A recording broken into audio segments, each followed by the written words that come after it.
Terrorism.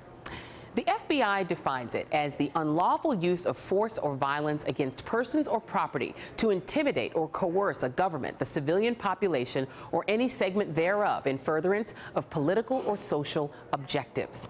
And while the FBI goes on to clarify that reference to individual members of any political, ethnic, or religious group does not imply that all members of that group are terrorists, and that terrorists represent a small minority in any large social context, Elizabeth Plank points out in a piece for Mike.com, if you ask most people, the term conjures up one image: brown people with beards and bombs. That dichotomy between what terrorism is and what we perceive it to be came into stark relief this week, when within 24 hours of one another, a bomb went off outside a building in Colorado Springs housing the local NAACP chapter, and two men stormed the offices of Charlie Hebdo, a satirical magazine in Paris, and proceeded to massacre a dozen people. On my Twitter feed and across social media, many people were outraged that the two stories weren't both being labeled terrorism, one foreign, one domestic.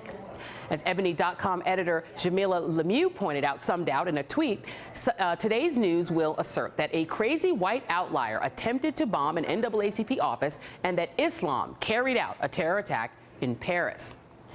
Do we as a society and in the media have a working definition of terrorism that makes sense? In the Paris incident, people died. The motive seemed clearly political and intended to intimidate people based on speech. In Denver, the facts are still murky. The FBI is investigating the bombing as a possible hate crime or potential domestic terrorism, but possible is still the operative word. We don't know who the balding white male potential person of interest is or what his motives were. But the bombing brings to mind a chilling past in which NAACP offices in the South were frequently the targets of threats or actual violence, including bombings. Incidents that by any rational definition of the word were domestic terrorism, right? Most people agree that the bombing of the Alfred P. Murrah building in Oklahoma City by Timothy McVeigh and his crew in 1995 was domestic terrorism. The target was a government building which happened to house a daycare center, but federal nonetheless.